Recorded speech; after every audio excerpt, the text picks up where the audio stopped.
Oh, well. Yeah. So Amanda's just here to nose now. She just wants to hear the show. Should be nosy. Are we ready to go? Ben, are you happy? Yes, sir. Jamie, are you happy? Yep. Yeah. Amanda, are you happy? No. You're no.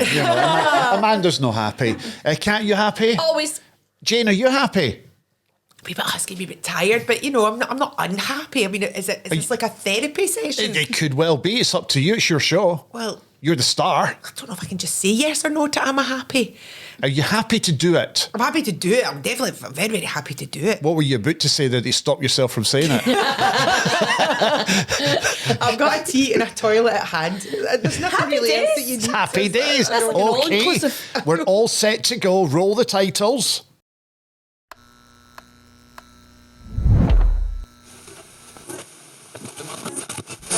She went, you don't know why you would come to a party dressed as Myra Hindley in front of children and think that's offensive.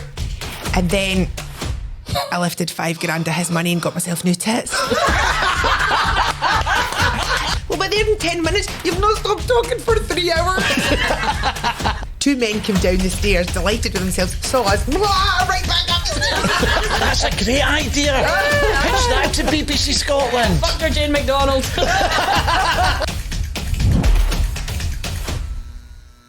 Hello and welcome to UNCUT's UNCUT podcast, and we're delighted to have with us today Isa from Still Game. It's the one and only Jane McCarry. Hi, Jane. One of our favourites. It's great to have you here, and it's good that you're coming in off the back of Paul Riley, because we spoke to you when we had Paul Riley on the podcast, and you were in London trying to find a brothel. Yes, well, we did find a brothel. So that was a follow-up to the show last week. We need to know if you found the brothel. We did.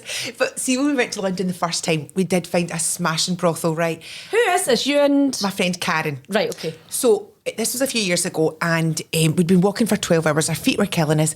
And I said, wouldn't you kill just for a wee foot massage? So in we went, and I spoke to the most beautiful woman, and it was like a real love story. That's the truth. She had dedicated her whole life working in there to give her son a chance. She'd get pregnant at 14. She had no chance herself. She thought he had no chance. And she had made it her life's work to put him through uni and to give him different opportunities. We were crying. I was cuddling her, crying when I left. I only paid for half an hour and I was there for 2 hours, right? That was the first time. It's like, you're a wonderful person. So that was the first time. So I said to Karen, well, we need to do that again. We need to go back. Wait, that was a foot massage. That was a foot massage. But I love She people's did life more than stories. massage. We talked, Right, okay. Catherine, we talked. It was a life story with a foot massage. A life story with a foot massage. So then when we went back, I said, oh, look, Karen, this does like reflexology and everything. This will be good. So we went down these stairs and we could hear people fighting in all different languages, shouting and bawling. And then they said, oh, yes. We were like Cagney and Lacey. I think they thought we were undercover. And I said, we'd just like a wee foot massage. Is that okay? And we could see everybody looking at each other. And then two men, about our age, in our 50s, two men came down the stairs, delighted with themselves, saw us, blah, right back up the stairs. They came over spying for their wives. Anyway, so we went for the massage, and I actually got a full body massage, clothes on, I'd like to say, bra scant still on, but I got the madam. How do you get a massage with all your clothes on? It's not the same, is it? You didn't see the room and the bed. I wasn't taking my scant stuff for anybody. So I got the madam. She was walking on my back and everything. I mean, it was incredible. She was walking on your back? Walking on my With back. her shoes on or off? No, bare feet. And it was was incredible. Did she have like a pole above the bed where she could hang on to it? Yes. Yeah, it was sensational. Okay. But then, 5 minutes before the end, I could hear Karen fighting outside going, I mean, I've not had a full 30 minutes. She's still in there and she went in before me. I'd like a refund. And I'm like that, we're in a brothel in Soho run by the Chinese mafia. They're not going to give you a refund, Karen. Shush. You like to live in the edge. I know, I'd paid £5 for a cup of green tea that I couldn't drink. I could have asked, that was earlier in the day, I could have asked for a refund, but I didn't, Kat. I let it go. She had to let that 5 minutes go. So when I came out, well, come on, Karen, let's just... And there was all other men all kind of hanging about, and I was like, we need to leave now. I don't feel comfortable anymore. But it was tremendous. And honestly, everybody spoke to us. this is why my voice is husky, because I was at a thing last night and I told you that I was supposed to leave at 11:30. I left at 2 because I had to. There was too many interesting people. I had to know. People have to know. We've known you for so long, and what I love is you're always so excited to chat to us. It's like people to talk to. You can see it in your eyes. There's such energy, and I'm like, there's definitely a bit of Isa there. Oh, definitely. I mean, there's no two ways about it. In fact, me and Sandra were working up in Aberdeen this weekend. And we were going up in the car. And then I said to him, Sanj, close your eyes if you want to have a wee sleep. He went, close my eyes. We'll be there in 10 minutes. You've not stopped talking for 3 hours. And that's the thing about you, every time that we have met, is that you like to get to know people. And you like to talk, and you like to hear their life story. And that goes for the fans as well, because I was saying to Paul just a couple of weeks ago that when we were at that event in Glasgow with the rest of the lads from Still Game, you spent so much time with the punters at the end of the show. I do getting love to know that. them and speaking to them and taking pictures of them, which is just fantastic. But even better is when people don't know who you are. And I like that when I'm not recognised. I love that. And people just speak to you and tell you all the normal stuff. And you really get to speak to somebody once they know about the Still Game thing, once they click onto that. Do you not like it? Change. Do you not like being recognised? It's not that I don't mind people coming up and getting photos and chatting. I don't mind that. But you have far more interesting conversations with people when they don't know who you are. You're just at a bus stop, and before you know, you've got somebody's whole life story. That's my favourite thing in the world. Have you Just ever at had a bus stop, and before you know it, you've got a woman walking across your back. So see, when you meet these people, does it never click for them halfway through a conversation? They go, there's something about you that I recognise, or something about your voice that I recognise. Do you not get that? At some point they go, your voices, yeah, because I can hear it sometimes in your voice. So if I didn't recognise you, I think I might get it with your voice. Sometimes you do fall into the eyes of voice. You do fall in. But I was like, my mum and dad were born in 1923 and 1928.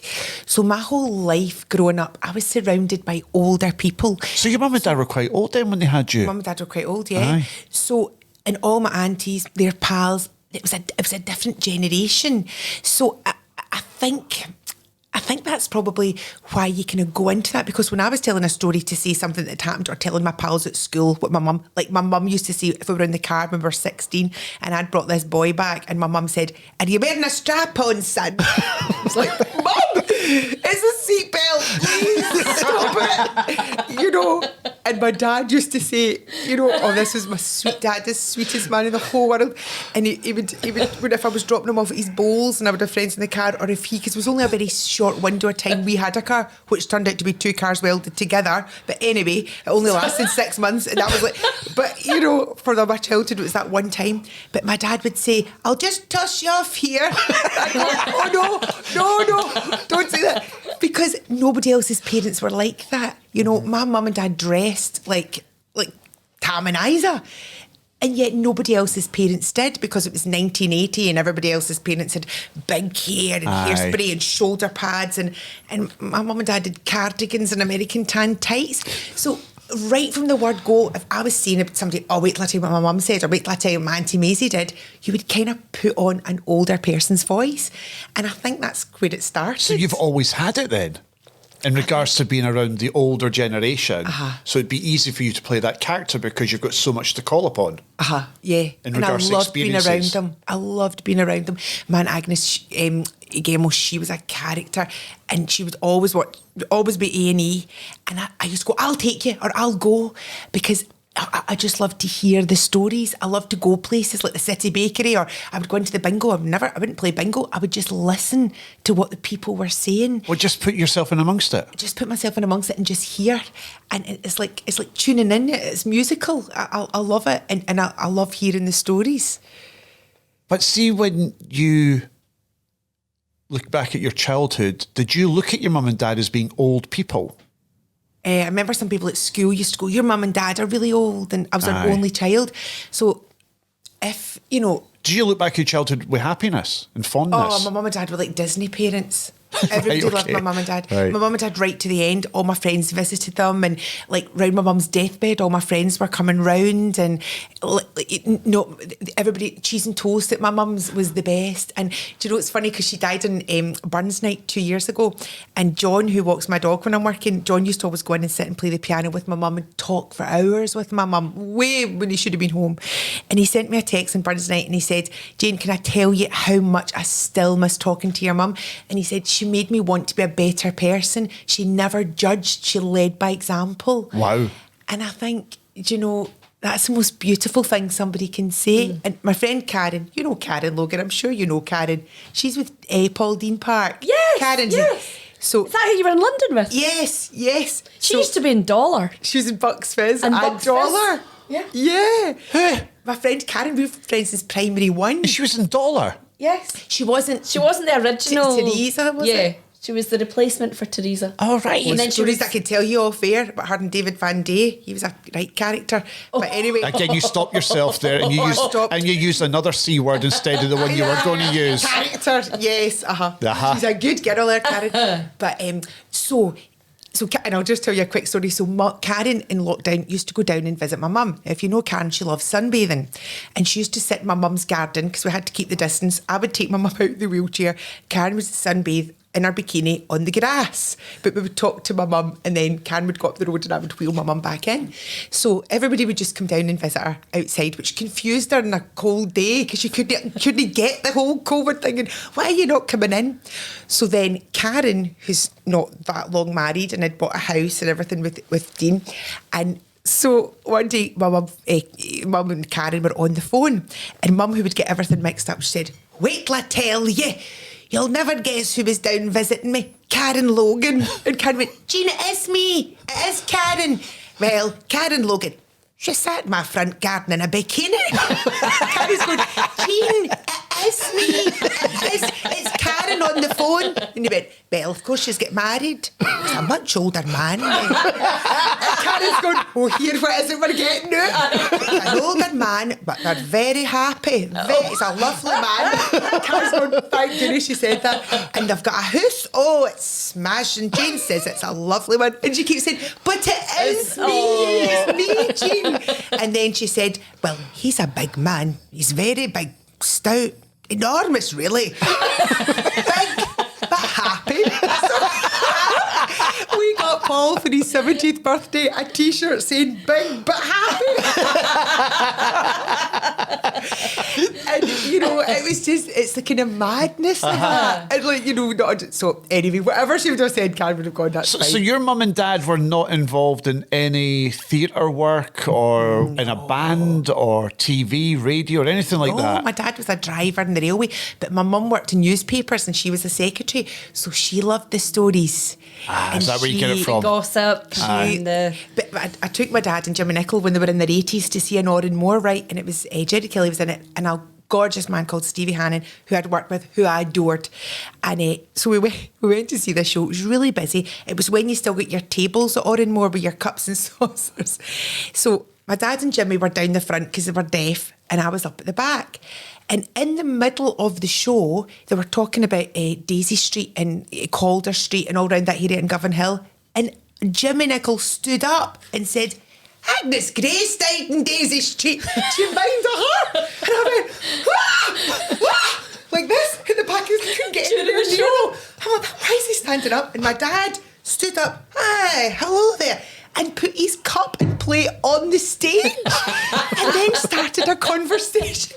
And it's really hard to block that. So they kind of tried to speak to them and then went to sit down and my dad went, and another thing. And they talked for 10 minutes during the show. But the audience must have loved that because that's real. Must have thought they were a plan. They must have thought they were a plan.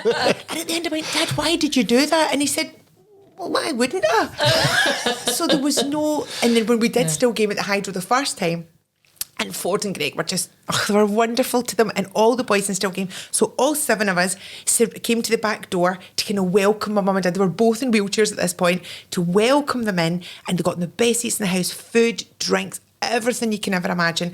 Got to see, I mean, I know they're west of Scotland, right? And it's like, you never get don't get too big for your boots. Don't be a bum or a blowhard, you know. No, They keep you grounded. Aye. Of course they do. But, you know, it was so exciting that the hydro was... So they saw this show, and at the end, they were brought out, and all of us again came down and said, Ford went, Mr. and Mrs. McCarry, did you enjoy the show? And my dad went, no, that was a load of rubbish, that. And that was it. It was never mentioned again. was Never it. mentioned. And then my dad died, and then the second hydro, I said, Mum, do you want to come? Oh, I couldn't have been bothered with that. It's like mad. Yeah. They must have been like really proud of you though, you know, for ending up on the telly, you know, when the wee lassies on the telly and their friends would have known that. And do you know, I think so. or did they ever tell you that though, or did you just... Yeah, my mum would say we're proud, Yeah. and because but do you know? Is it what they wanted for you? No, I went back to do teaching, and when I got my teachers thing, they were more proud of that than they were ever proud, Oh, I really? think, of telly. Because my dad left school at 13 and he had TB and he was in hospital for a few years, and he loved to read, and my dad loved education but just never had an opportunity. So did he push you as a child, or sorry, as a teenager, as a young adult, to be a teacher, to get involved in teaching? No, but they just wanted me to do something that would be stable. Got you. So, and I think, like, my dad was really tickled. And Mark Cox and I, this is ridiculous because we were never at the Students' Union. There was a heavily subsidised Were you bar. Queen Margaret. with Mark? Oh, Yeah. my word. I've known him all my life. So we got an honorary doctorate last year from Queen Margaret. And at first I thought, oh, Mark, I don't think we can take it because we've not earned it. And then we kind of thought about it, and we said, how proud would our mums and dads be? Yeah. Like, just working class family to say that, you know, and it was a really lovely day. It was, and it was really special. And yeah, I'm not going to call myself doctor. And my friend Irene, who's so smart, who's worked all her life, who's been doing a master's, she's worked in palliative care. She's like, I fucking hate you, McCarry. How have you got that? And I've not. And how I've worked my whole life. But you know what? I took it from my dad. Yeah. I took it from my dad. Were you thinking of your dad when you Yes, took it? yes. One night, one day, Sanj came into my dressing room when we were doing the hydro, and I was playing. It was my podcast was on. It was all different songs, and you know that song, Barbara Streisand song from Yentl, Papa, can you hear me? Papa, can you see me? Papa. And we'd been on stage, and as I was looking out, I was just thinking, God, I wonder if you are out there and you know. And so I was sitting greeting in my dressing room, listening to Yentl. It's just like that. Oh, Jane. And then remembering he saw the first one and thought it was shite. I thought it was shite. So what was that conversation like with your mum and dad when you say you want to be an actor and you want to be in theatre, you want to be on telly and all that stuff? They didn't. They never really pushed me to do anything or be anything. My mum wanted me to try to get into. She was hoping to get me into the newspaper trade, but I couldn't type. I had no interest in typing. Like, she did shorthand and everything. I had no interest in it. So what was your interest in? Was it theatre? Fannying about. Fannying about. And it's never been fame. I've never wanted fame. I've never wanted... I wanted to just get up in the morning and like what I do. And see, I used to do Baldy Bain for years, and it was theatre and education. So TIE, Paul was talking about that. Yes, that's right. You tour about in our old Corpy van drinking basically round the Highlands. You never make a bean, but you laugh till you cry every day. And that's one of the happiest times of my life. Yeah. Just fannying about. Fanning about, getting up. The people that ran Alison and Gary were so warm, and like you would go over to their house in Shawlands in the morning and the house would be chaos with the kids, and I loved that, and helping with the kids get ready. And I remember Alison had made Gary a full cooked breakfast, and then when he turned round, the dog Kelpie, a big kid, ate the full breakfast, and Gary was cracking up, and Alison gathered us all round. They always had a coal fire on, and she gathered us, and while Gary was shouting and bawling, and he came into the room and we all started singing, morning has broken like the first morning. And it was just, you felt part of a family. It was a lovely atmosphere. The still game cast is like that though, because you know you've been at college with Mark since you were what, 17, 16? I was, well, he was a year younger than me, so he came and he was 18 and I was 19. Okay, so you've known them basically all your life. Mm-hmm. Everybody's had highs and lows in their life. Of course. These boys seem to be like brothers to you. Mm-hmm. They're there for you. You're there for them. Every time we see you as a group or we see you individually, you all talk about each other without even knowing that you're doing it. Yeah. It's No, like we are I think close. Paul did that last week, and so did Mark and Sanj when they it's were like in. they need you, and you probably need them. Oh, totally. Do you understand how special that is and how lucky you are to have such really good, like, obviously colleagues, but that are your mates forever? Yeah, well, they are like my brothers because every sort of hard time in my life, we've all been there for each other. Julie loves you, by the way. Oh, I love Julie as well. I love Julie. And don't get me wrong, I love Ford and Greg too. They're clever, they're funny. I appreciate everything that, they get an opportunity to do this. And I am close to them. It's a slightly different thing because they were in charge. Yeah. So even on set, they had much more responsibility, whereas we were all just carrying on, Aye. Wee bams. Yeah, we were like... And you had the headmaster up there going, "Shh, hey, cut it out while we write this and do this and do that." Yeah. And although they did have a carry on as much as anybody else, Yeah. and you did... And what was special, all the crew in Still Game said that was their favourite job because there was no difference. Even if you were an extra, if you were I don't mean even if you were an extra, that sounds dreadful, but for the supporting artists, for everybody, you were in that clansman, we were all together, we would talk to each other, you were always put next to somebody and it was the same person, so you got to know them as well. It wasn't like you didn't talk to somebody because they were a supporting artist. We all got on well, and we used to have a quiz every day at lunchtime. I was rotten at the quiz. I hated the quiz. But I think because I knew Mark, and then I knew one of the first jobs I had, I think it was only about 23, I worked with Greg, and then I was about 25 when I started working with Ford and Greg and Gavin. So every part of growing up, Have you I ever was with snogged any of Julie them? when she was no. Have you ever snogged Kind of any a of wee them? bit that once, was it, Naveed? We just slightly. Oh, there was a story actually. We told that in the thing where the curtain got stuck. Oh, that's and right. We're supposed to kiss at the end of the second. That's right. idol You told show. that on the radio show. That's right. Aye. Yeah. So we're supposed to kiss, and so, but no. And See, it's- but see, it here's would keep me right. out, actually. we spoke to Mark about this briefly because Mark loves you to bits, right? And we know how much you love Mark, and you've obviously got a history together. But I was gobsmacked that at no point did he try to slap the lips on you. Never. It's never been like that, and it's been difficult actually. Is it because you don't find him attractive? Is it? Would you snog your sister, no matter how attractive she was? Well, am I a full sister or a half No, sister? your full sister. No, wait a minute. Would you do that though? Would you do that? See if you. He would, Cat. Oh no! This is going down a terrorist road. Have you snogged your sister or your half sister? Well, my half sister's named Kelly. And no, I haven't snogged her. And if you're asking me if I would, the answer is no. But but the thing is though, she is blood. Mark's know your blood. So you can't be saying my brother, my half brother. He's he's I totally get that. I get that. Okay, but I asked you the question, did you find him attractive? Do you find him attractive? I think. Or can you not look at him like that? I don't see him like that. What I'd see is, I see that they're all gorgeous, attractive guys. I see that. Like action man, so they're like handsome and they're there in your life, but there's nothing if you take the trousers down. They're smooth. Like a shiny mound.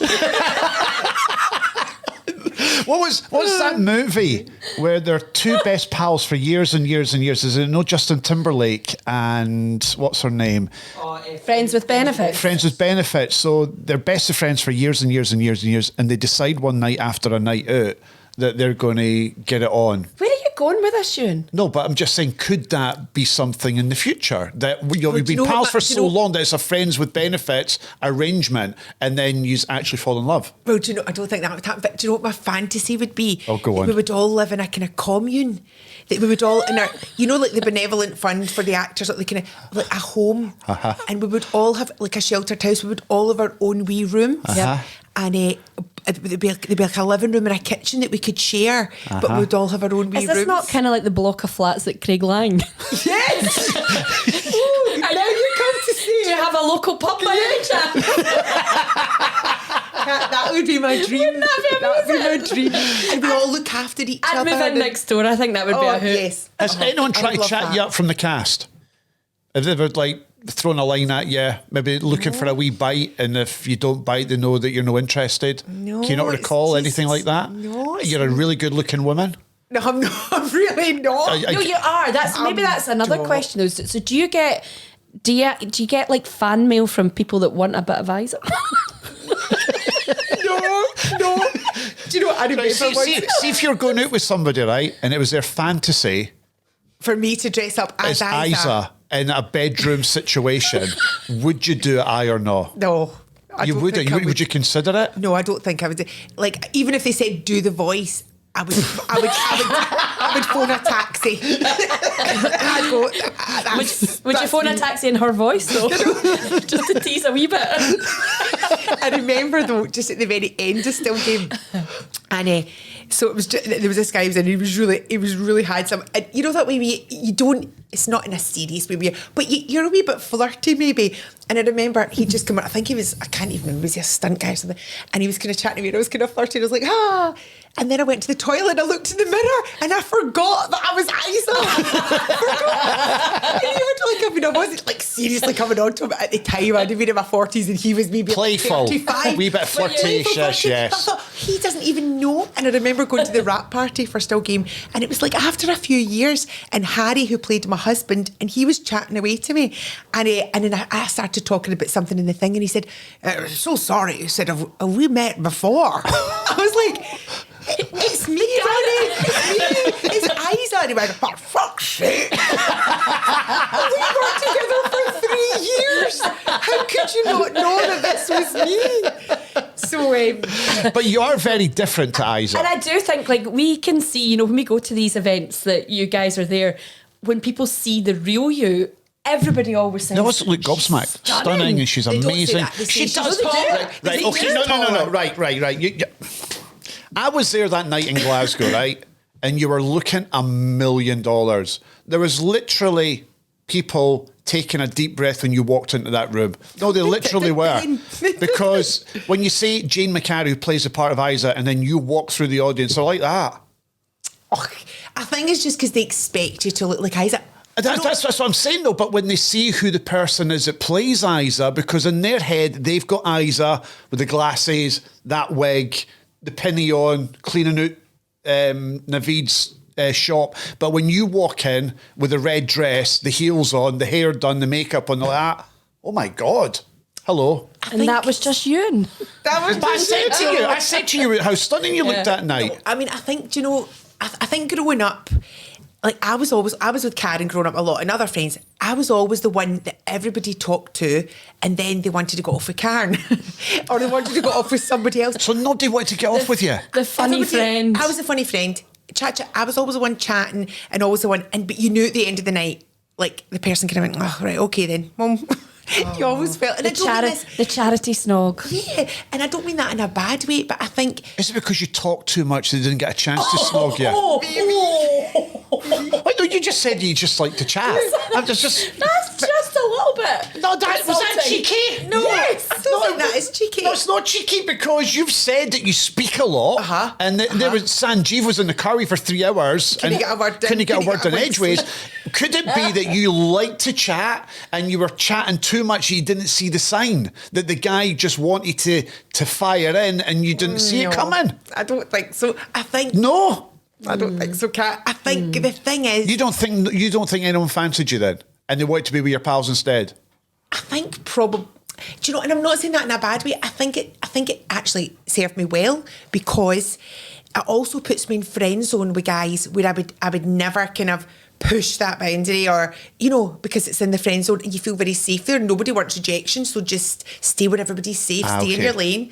And I think also, like I've seen Karen, is beautiful still, of course, but when you're in your 20s, guys come on to you. But because I've been an actor and been around dancers and other performers, I've seen how some men are with those kind of girls, and I've seen how they don't have close friendships with men. That's never worked. And I think what a loss in your life. Yes. What a shame you've never had that. I think of how other women have been bitchy and unpleasant and cruel because they're jealous and for no other reason. Yeah. And I've never had that. And I remember listening to Joan Rivers, and they said to her, what would you have swapped, being funny or to be beautiful? I actually thought she was beautiful, and she said, I would swap all my comedy to be the beautiful one at the party. That's quite And sad, I'm that. like, that's so sad. Yeah. I would never swap to be the beautiful girl. I'd like to have felt it for a day, but I would never swap to be that, because I feel I've really enjoyed my life and all of the relationships that I've had and the kind of depth of the relationships that I've had, that I genuinely, now, podcast listeners, I'll stand corrected if I'm wrong in this, but from what I've seen, and I'm 52, I would take being the friend who you can laugh with more than the one they want to pump. I would. So is that true when it comes to guys for you? Does a guy have to have the looks, or does he have to have something between his ears?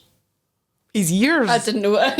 As in a brain. Years that we're thinking It's not of. really ears, no. No, but between the ears, as in between his ear, a brain, someone Yes, who I can know. talk, someone who's funny, someone... Now we're thinking. Yeah, cocks.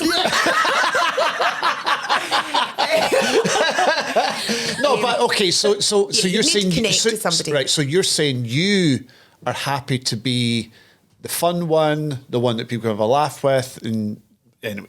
Is that the same for you when it comes to a guy? Yeah, I would say it. Or how important are looks for you when it comes to a guy? It's not even about looks, is it, Kat? It's about a connection. Something happens when you look at somebody and you don't know why. But you also have to physically be attracted to them, no? Yeah, that's what I mean. You would have to connect. So something. But what's on more some important? level- That's my question. What's more important to you?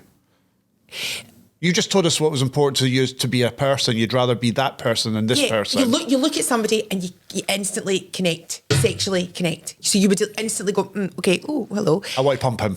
Yeah. Yeah. But beyond that, 3 seconds in their company of their chat, if their chat is poor, if their chat's misogynist, if their chat's Boring. dodgy, Boring. self-indulgent. Yes. If it's that, if somebody's trying to tell me about their car, their house, what they have. Yeah. Right. So, but then would you still not feel physically attracted to him and think, right, okay, for a one night, yeah, but you're not long term? No, No. because I think that's So for would that women ju- generally. Would that just turn you off straight You need away? somebody to Yeah. make you laugh. You actually do. Yeah, and it is laugh, but it's like you look in someone's eyes and you think, I like who you are. I like you. Mm-hmm. And if you like someone, you warm to them, and you, especially, I would say actually with some women that I've known over the years as well, who you start off and, as you would not judge anybody, but that person wouldn't be categorised as a beautiful woman. And you know them for a few weeks, a few months, and suddenly you think, you're gorgeous. In many ways. Beautiful. And it genuinely comes through. And I think that's the same with a guy. Now I've not had many relationships. I've hardly had any relationships in my life. That's the truth. I've actually had 2 relationships in my life. your life? In my whole life. You're 52. I mean, you don't look 52, and I said that to you in a text the other night there. Yeah, 2 like proper relationships in my life. Long term. Yeah, long term. 2 proper long term relationships. So, Just 2. Just 2 is really tragic. Even my boy said to me, Mum, it's tragic when I think of your life. Like, What age is your son? 18 and 21. All Like, right. they've individually been with far more people than I've ever been with. So do you know this? Yes. See, you're like my wife. Squirmy. You're my wife. I'm one of 2. You're one of 2. And the first one was only for a couple of weeks. She's going to kill you. No, but I mean, no, but if you meet being somebody when you're young, I met Robert when I was 18. my wife was 17, Well, there you go. and she'd only been with one other person before me. Yeah. But there is, and I don't mind talking about this, I don't know if you're the same, but there is that wee fear that I've always had that one day my wife will wake up and think, I've missed out on a kind of like the girl holiday, the single life, that kind of thing. Yeah. Because I was the complete opposite. My first proper relationship was Teresa, and I just lived a life of every night it was a different girl or whatever, a different... Why you put your head in your hands? I'm just being honest. So I've lived my life. I lived in my life. I've got some great memories. What are you laughing at? But there is two ways to do that, Cat. You know, I don't know why you're laughing. Why? Different girl every night.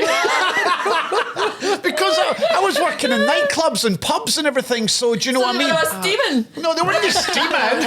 They weren't steaming. I mean, I'll show you pictures of me when I was back in the day, and I was like boy band material. I mean, he was the right Cat. I was. Yeah. His own head he was. Yeah. No, you look like Peter Andre from Wish. Can I ask a question? So you're asking me about Mark and everything, right? What about you two? And Me and don't tell me that you're married. I don't doubt for a second that you're very loyal to your wife. What I'm saying is, It's a hot I was also married. I'm with somebody, and Mark's with somebody long term.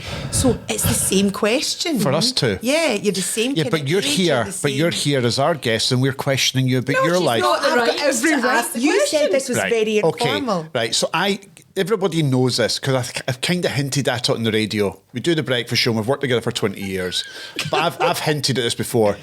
If Kat, who had been in a long-term relationship and I wasn't in a long-term relationship, she'd want to pump me.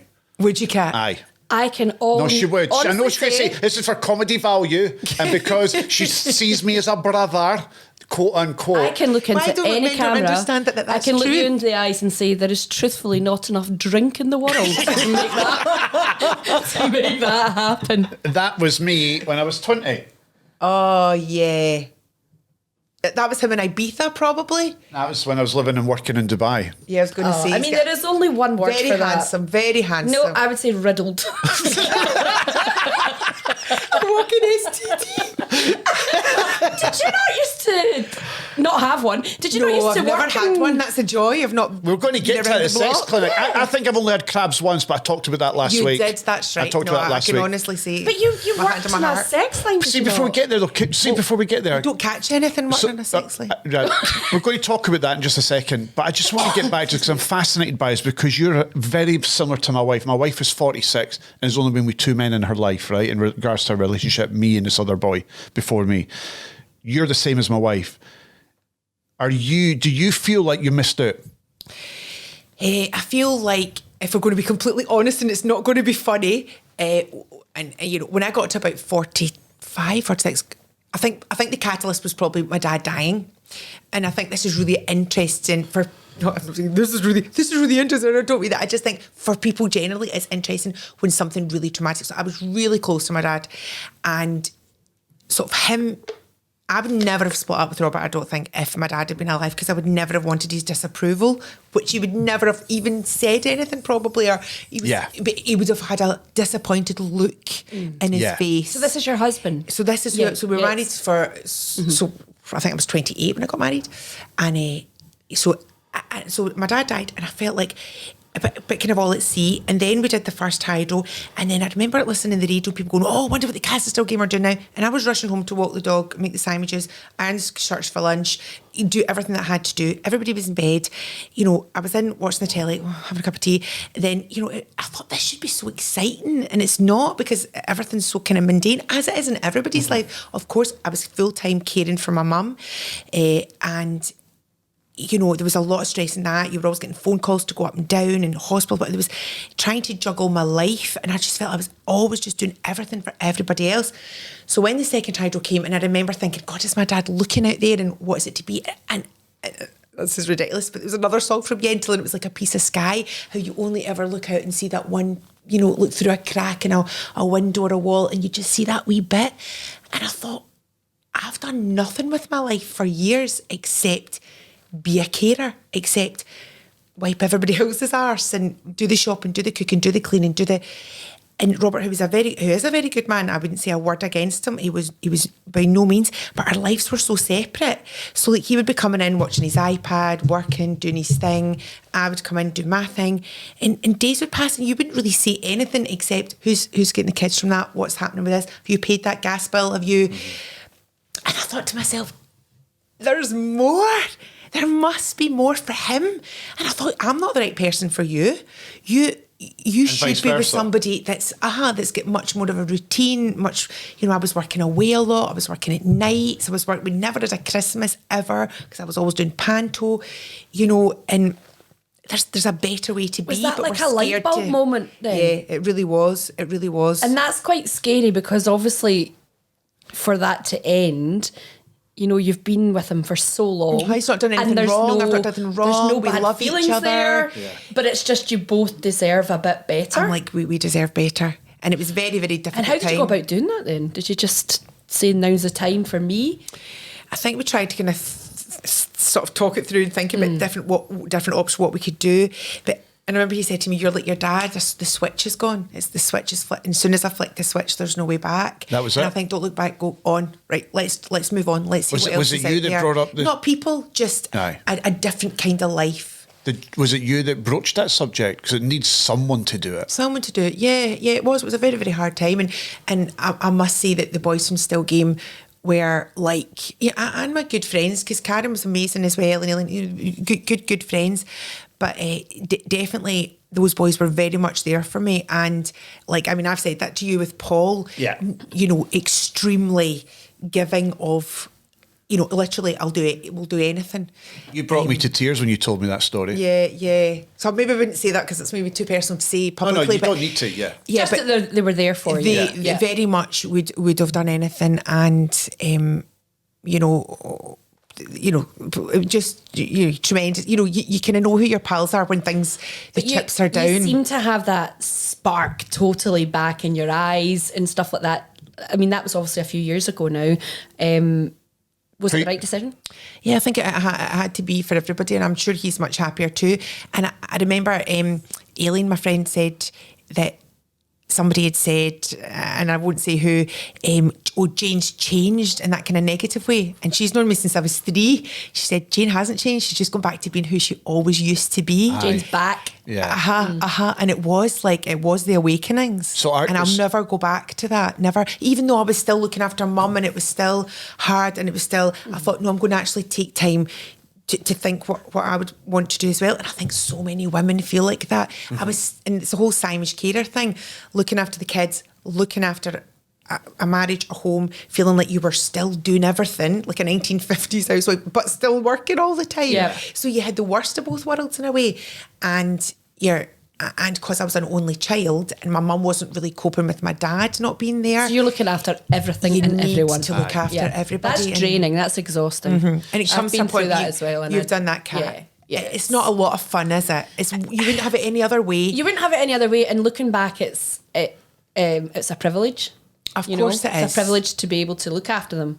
But there's so much of my life I've given away. Of course. So I'm with you. I know exactly what you mean. Of course. And it is quite emotional, isn't it? We're Well, gonna start crying. well, today's my dad's birthday. So he would have been 88 right, okay. today. So this is a wee bit raw right now. But hard. It is hard. But no, you've Because you are like me, you were really close to your dad. absolutely. Yeah. We had so many fun adventures. But that's how I get through it, is like remembering all the good times. Of So course. we did well. And you don't wish them back. Like the way my dad was at the end, I don't wish him back. No. Or my mum, it was their time to go. No. But I do think now, like, so you get that element of guilt of like, oh, am I allowed to start living again? Because it's difficult for a wee while because you're so used to just being at a hospital or taking them to an appointment. And then you've got that kind of period of, what do I do now? Yeah. And then now I'm like, whoa!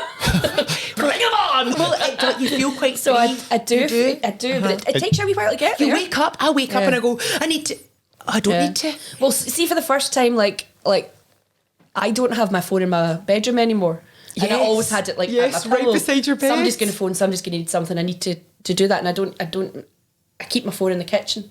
And that's even, it's just wee things like that. Like you would never, like I would have, I don't really drink in the house much, but I would go out on a night out now and have a drink. Whereas I used to feel I can't because I'll probably end up having to go down to my mum's. So I'll need to be able to drive. So there's always that, whatever you would, if you were going on holiday or you were doing anything, something would happen. And so it's hard because you really miss them, but you also feel free to live your life. And my mum said, this is really weird. God, it's I like know, we were going down a weird road. Sorry. Taking a turn. Taking a terrible turn. But a lovely turn, to be honest. But yeah, well, you know, I remember Mum, and I'd gone down and her eye was kind of a bit strange. And I said, what's wrong with your eye, Mum? And she said, I'm dying. And I went, Mum, because she loved the drama. I went, Mum, do you feel unwell? Do I need to like get a doctor or something? Do you feel it's like a wee stroke? Because I thought it could be just like a wee eye infection or a wee... And she said, no. She said, no, I'm just going to go to my bed. And she took my hand and she went, you need your life back. And she never woke up. Oh, she never woke up. And That's giving me goosebumps. Yeah. She had 5 days. And Mac got this Jack Russell who's...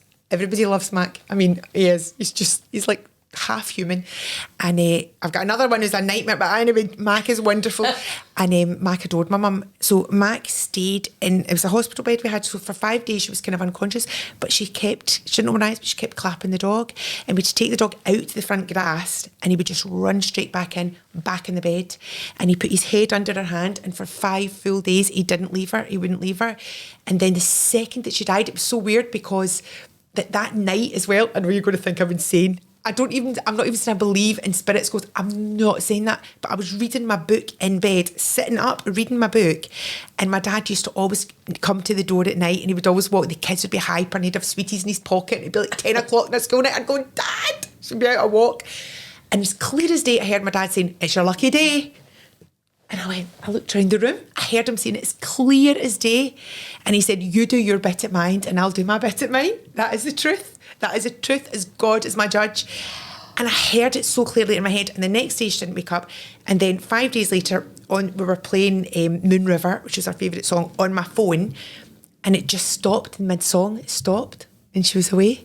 And the dog immediately jumped down off the bed and the dog cried and cried and cried. And that dog was in mourning for months, which is why we ended up getting this other bloody Jack Russell. Because the dog was so miserable. But that is all true. Wow. And I know it seems bizarre and it seems like a lot of rubbish and people listen and go, that's a lot. But that's what happened. But what an amazing green light from both your mum and your dad to start living again. No, that is at night. There's the last thing she said to me as I walked out. You need your life back. And are you? Are you living your life? Yeah, I do. I genuinely do feel you feel that like now. it? Yeah, I do. And it was rotten for her because it was COVID and you couldn't have anybody at the funeral and everything. That was horrible. And I remember, because I'm not good at being still. That's a lesson I need to learn, of addressing things as opposed to packing my life, being too busy.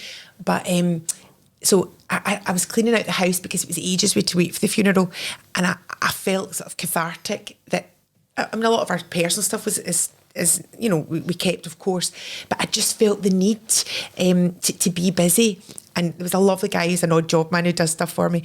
And I'd said to him, could you help with this and this and this? And everybody had lined this street, my mum's street, because they couldn't come to the funeral. And I said to him, if you could remove this, this and this. But I said, whatever you do, don't take down the blinds and the curtains because it will keep them shut when the hearse goes by. And he had heard, whatever you do, you must remove the blinds and the curtains. So I went down the day before and the house was empty and the hearse was going by and everybody was coming to the street the next day and it was obvious that I'd cleared the house. Oh no. And not a blind or a curtain. And I went, oh my God. So I phoned up a friend, and a painter decorator friend, and I went, look, do you know anybody who can get me? He went, Jane, how many gay pals have you got that can run up a set of curtains? Phone round all your gay pals, get them to make curtains. And that's what I did. I was phoning round who can make curtains the night before. And you know, but the horror. Mad to even think of that. Yeah, because everybody kind of judging, going, that, look at that. Already She cleared said the house. She's not even buried. She's not even... That's her. But, and that was absolutely horrific. But I remember that same painter decorator was in my house, and I did the first time I met him, and I was going to a do and asked him to put fake tan in my back. And he was like, what? And I went, look, never mind. Just, I need somebody who's going to make it even. I just need you to do it. It's Did you use a roller? I know. It's the weirdest thing. It's never been that. Do you know it's really weird listening to you two just chatting there? Cat and you are very similar, right? So are you back dating? Are you back seeing people? Are you doing the whole Tinder thing and all or no, the website? No, never do that. Imagine that. No, I have been seeing somebody, yes, for a wee while, but no, I would never do Tinder. I would never do, because I feel, imagine like your face came up and you were eyes that you couldn't. I don't feel. I don't feel either of us could do that. I've tried to say that to him, and he says that that's not true. Not that I want And, to, like, because I'm saying, but I don't think that would because we're have hardly ever been like, an option. The bottom line is we're not exactly Beyonce, right? But there will be people that would want to pump me for no other reason than I'm on the radio and pump you because your eyes are. That's right, self-put with your pumped eyes up. You don't get that. Can I tell you this story as well, Kat? This will make you laugh. So this was when I was younger. We're nice people. We're nice people. This is why you don't have an ego, right? I went to a Halloween party and I went as Marilyn Monroe because my mum had this amazing 1950s dress and this blonde kind of mad wig, and I thought, I'd really made an effort. I'd gone to town, and at the party, 2 women said to me, and there was a lot of kids at the party, I don't think that's appropriate. And I was like, it wasn't revealing. It wasn't. Was it the white dress? It wasn't a white dress, but it was a real 1950s dress Got and ya. cute heels. And I was like, you don't think it's a... I said, I don't know why anybody would be offended by that. And she went, you don't know why you would come to a party dressed as Myra Hindley in front of children and think that's offensive? And I went, it was a Halloween party. I went, I'm not Myra Hindley, I'm Marilyn Monroe. And that's why, Kat, we don't have any self-belief. Is that not the worst thing that could ever happen to you? We deserve better. We deserve better. I was like, I just wanted to go home. I felt like ashamed that I'd made such an effort. And they thought I'd come. And because it was Halloween, like Aye. a sort of kind of horror, like come as a Yeah. dreadful, it's a dreadful story. But at least you're seeing somebody. Yes. Yes. Do we know this person? No. Will we ever get to know No. this person? No. All quiet. Yes. Western front. Yeah. Like we can't talk about cats. Many boys. Many boys. Like I've got them lined up somewhere. Tonight I'll have you.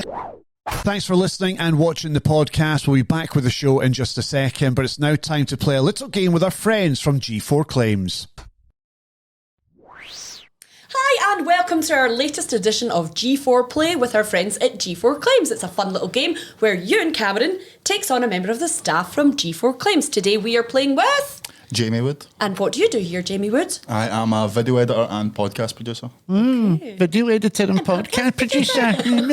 Why make yourself sound so important? I've only ever seen you get the tea. And going, No, you got a beer once. you got a beer once, and also Actually, Ben got the beer. was it Ben? And I also remember you going to get a McDonald's for everybody as well. No, that was me. Was that you as well, Ben? So who's more senior, you or Ben? Ben's been here longer. I'll give Ben that credit. So she's been here longer. I didn't ask that question. Who's senior? Who's the best at their job? 50-50, Ben. 50-50. Do you get paid the same or do you get paid more, Ben, because you've been here longer? You get paid the same. You get paid the same. How do you know that? Do you discuss how much you get paid? All the time, every day. Every day, right, okay. You get paid well, Ben? Yeah, paid well. Jamie, happy? Very. Good. You're buying lunch then. Fantastic. Thanks for offering. That's lovely. We'll have a beer and a McDonald's today. What's the score, by the way? The current score is 3-2 to G4 Claims. G4 Claims are in the lead, but Ewan, you have the opportunity here to draw level. Okay, let's do it. You know how to play the game. I'm going to describe a person, place, or thing. Okay. With simple clues, and you get to buzz in with your own noise. As ever, your noise is going to be... Ding. You are ding, and Ewan, you're always... A big dong. Yes. I'm a big dong. Not as big as Ben over there in the corner, but I'm a big dong. Let's do this. G4 Play with G4 Claims. Ding and dong. Here we go. Today's item, or thing, or place. It is hot and tasty. Hot and tasty. Dong. Ewan. A Greg's sausage roll. I was actually going to say that. Were you going to say that? I was. All right, so you thinking the same as me, but I've said it. I'm along the same lines. Is not the right answer. It reminds you of your granny. Ding. Lentil soup. Ding, dong. Ewan. Broth. It's crispy on the outside and soft inside. Wait. Don't. Just give me a second to think this through. It's your granny. It's hot and crispy. And soft inside. And soft inside. Wait. Dong? Ewan. Apple pie? Is the correct answer.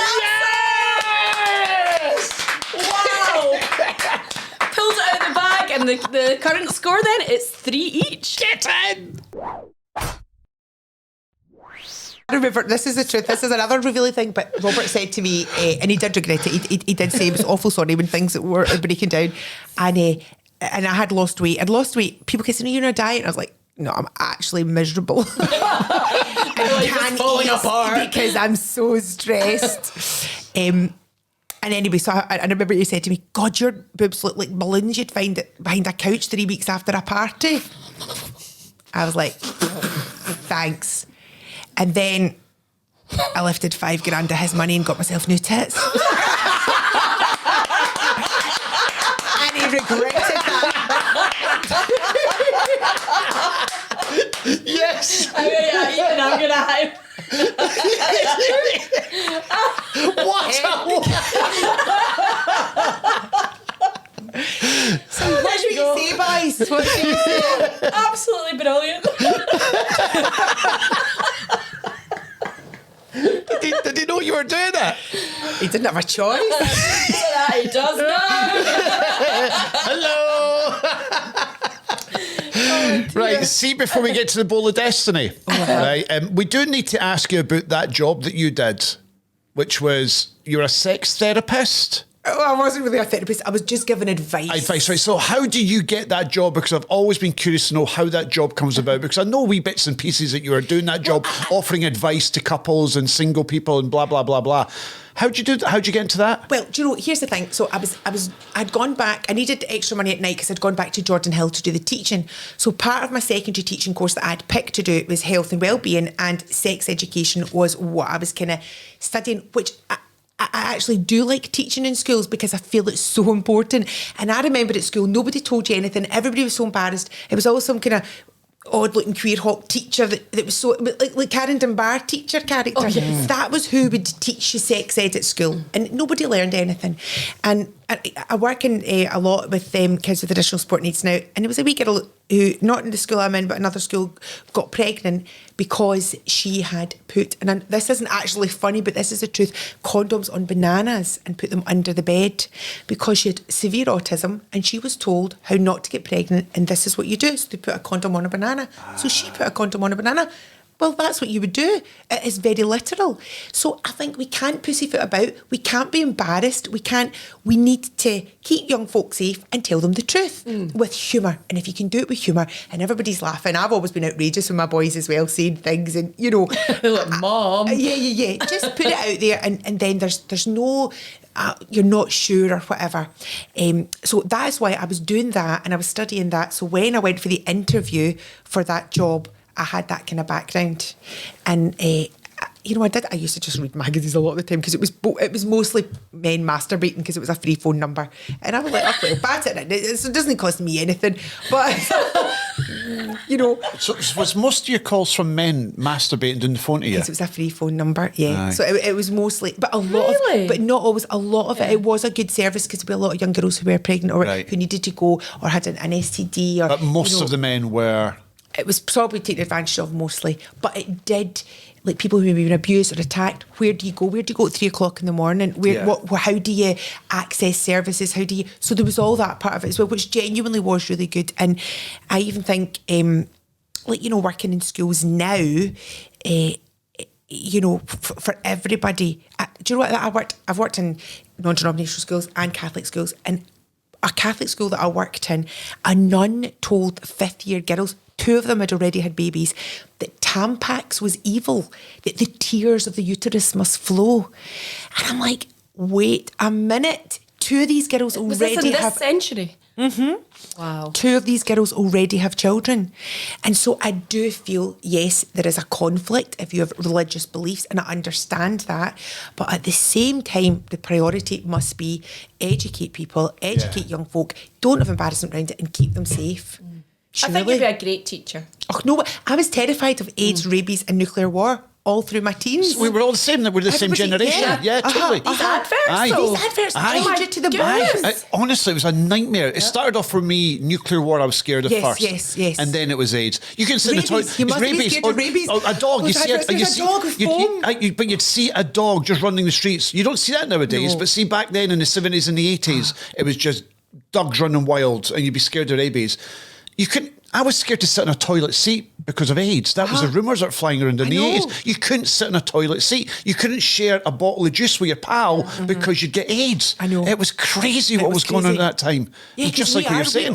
you're a bit younger, Cat, but She's the same age as me. oh, well, But thanks. so but, we are of that generation where Yes. that's what it was like, and everything comes from fear. Stopping yourself doing things you want to do. Everything comes from fear, and I genuinely do believe that. Did you enjoy that Speak job up and then? educate. Yes, You I did did. enjoy it, and I met great folk, and I did. I really did. And even in the school that I went in and out of during COVID, and I've kind of gone in and out of, I went in the other day actually, and I love the way young people's minds think. Yes. This boy did an amazing drawing, and he's so talented, and it said black at the top and matter at the bottom with all these intricate faces. So this was during COVID, but it was P7, and it was fantastic. So I bored the tits off them right for a good 15 minutes, the whole class, about why this was so wonderful, and I was going to get it framed and I'll put it up in the hall, and why Black Lives Matter is so important. And he went, "What are you talking about?" And I went, "I'm talking about your fabulous poster." And he went, "That's the universe." Black matter. And it was like, Let me just say it works on many levels. works on many levels. But yet again, as the teacher, you go, I didn't ask the child. Yeah. I battered on, boring them, talking. About something that wasn't about the painting. It wasn't. I didn't even. Aye. And I Yeah. thought, you never bothered to ask Yeah. before you said. So all the time you kind of get a punch of going, listen to them. Yes. Look at them. Yes, brilliant. So we now know that you worked as a sex therapist. We know that you're a wonderful actress. We know that you've got new tits, which I didn't know about. Not fake though. No implants. How does that work? You just go. Seriously, how does that work? Just does. I'll show you in the toilet All before I right. go. So there's nothing not real in there? No, all real. So is that all you? All me. But But you don't need to work. Well, I don't know. Maybe implants now you can have for life. I don't know. I genuinely don't know anything about that. Hold on, wait. No You implants. You spent $5,000. Well, to- it's 4.5 to Four, be fair. right, you spent $4,500 to get. Told Robert it was 5. All right. Right, so, Tell me you got downstairs done as well. 2 for 1 deal. Right, we're about to go to the Bowl of Destiny, but now that's been delayed because I am so curious by this, because my wife had been talking to me about getting a boob lift and all that stuff, 3 kids, breastfed, all that kind of thing. But my wife has got fabulous breasts, right? So there's no need for her to do that. Jeez, right? honestly. Right? You're It just- so- it doesn't matter. This is life. You're telling me you spent $4.5 to $5,000 and they're not implants? No. What did they do then? What is it? What's the secret? Is it magic? There isn't a secret. I don't really know. I know I'm a doctor, but I'm not that kind of doctor. Well, Is it air? no, it's just your own. Have you got a like, scar? I always had big boobs, Oh, remember? so did you, is it a they're lift? remodeled. So it's just a lift, so they just literally squeeze Everything up. Squeeze the skin, cut the skin, and join that together. Oh, and your right. old boobs Become new woo. boobs. Oh, so you got a lift? Yeah, So were so your just- nipples cut away? Your nipples are cut off, boys. Aye. Yes. And then- Right and- off. and then you will rea- need therapy after this. So they're just reattached. So you had a lift. Yes, it oh, just God, yeah. lifts. And it does tighten it. You're right. Yes. Just, you pull that in, and then everything that's inside, because I did have big boobs, all just gets pushed back up. And did you like it? Loved it. Did you? Did you? Loved it. And do you have any sensation? It's just the same. It's just the same as it? Because a lot of people do say, I know somebody who did have a boob lift and had to cut the nipples and then reattach them What if they again. lost one? What, is they're cutting them off? What if they like mislaid it? You have to get like a fruit pastel or something? Well, I'll tell you this, That Kat. would worry me. A friend of mine had breast cancer, and she had the muscle here in her shoulder brought round to Forward, give yeah. her Yeah, boobs. my friend's Oh, got wow. the same, Yes. and she looks Yes. incredible. And they took skin from somewhere else to make that and tattooed a bit of it, and her boobs are to die for. Oh, really? But she does say when you feel her boob, I keep touching my boobs now. When you feel your boobs, her brain feels it in her back because everything's still attached. Did that brought change? forward. Did that change your? Did that? What was the word? What I'm looking for here? Did that make you more confident when you had them done? Did you feel you were a different woman? Not to meet a man or be with a man or any of that, and I genuinely do mean that. But I remember being on holiday in a swimsuit and thinking, oh, and then the next year wearing a swimsuit and thinking, Yeah. You just feel, and it's all about yourself. It doesn't actually really matter to anything. And if somebody loved you, It's about you. It wouldn't. It really is. It was about me. how you felt. It was because I think that was like, and I know he'd said it because he was hurt as well, and he is a good man. But I think it was such a kind of at that age as well of thinking, oh, I could never meet anybody. And that's not true. Yes. It wouldn't have mattered. But in my own sort of confidence. So how old were you when you got them done? You're 52 now. 52. Oh, I would need to think back, maybe 48 or something. Well, good on you. Yeah. Good You, on look, you. you honestly look sensational. Okay, I don't. But you see, people who and again, get your Botox, get your whatever you want. But if you're going to be an actor and your face can't move, nah, that wouldn't really pan out for me. And don't get me wrong, see all that. Oh my God, imagine that. Oh, fantastic. But at the same time, you can't have actors being in the age they are and everybody's like like this. You need people to be real people. See, when you do that, when you pulled your face back, don't do that. Please don't do that. No, I wouldn't. But I just feel like, that's a whole different thing. But boobs are different. Because you got your boobs done, does it make you want to do more? Because see, when someone gets a tattoo, they come obsessed. They want more. They want more and more and more. Well, like loads of people get, is it a mummy makeover? Yes. So you would get like that blobbly bit. I'd started pre-eclampsia and Alec was £9. Ian was only £9 as well. You're never going to have a flat tummy. You're always, no matter how much weight you lose, no matter how much you go to the gym, you're always going to have a sort of wrinkly bit. And so I know loads of people who have had all that cut away and all that. I don't care about that. I genuinely don't, because I think you've lived your life in that body.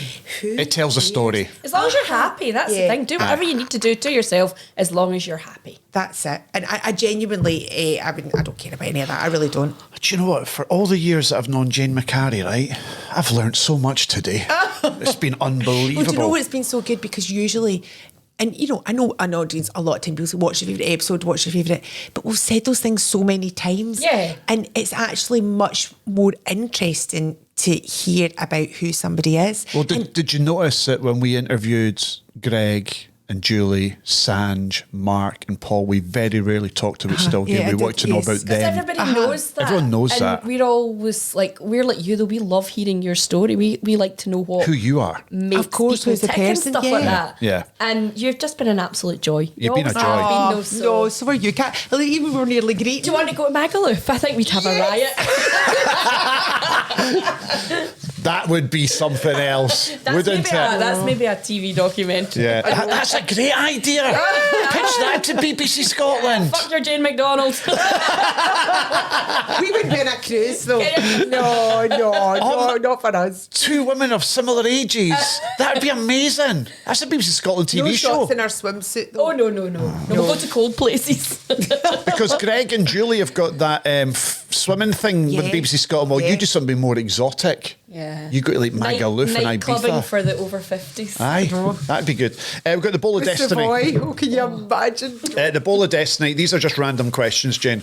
And you pick a question. If you don't like the first question, you can throw it away, but you must then answer the second question you pick out. So it's up to you. Bowl of Destiny. Read it to yourself, and if you like that, aye, and if you like it, answer it. If not, pick another one. It's not that I wouldn't mind answering that. I just feel that I've kind of already answered Okay, it that's from, fine. from what we've said. Yeah. Oh no, now I have to answer Yeah. this Yes, one. So what? if this one's terrible. Aye. Yep. What food represents your personality? Oh, Melons. something a wee bit maybe stodgy, but with a wee kick.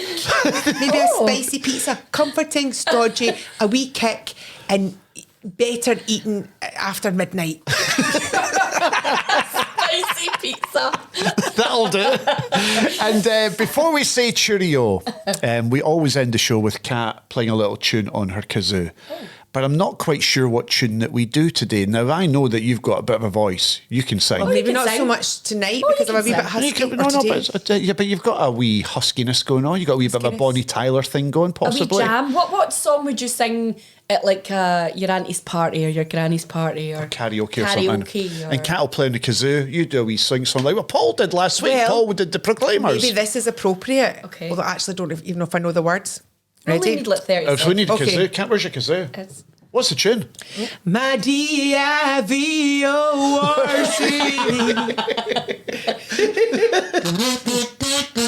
today, and me and little J.O.E. are going away. I love them both, but this'll be pure HELL for me. Oh, I wish that we could stop this DIVORC. Gene McCarry! Thank you. And don't forget, you can see Jane on tour here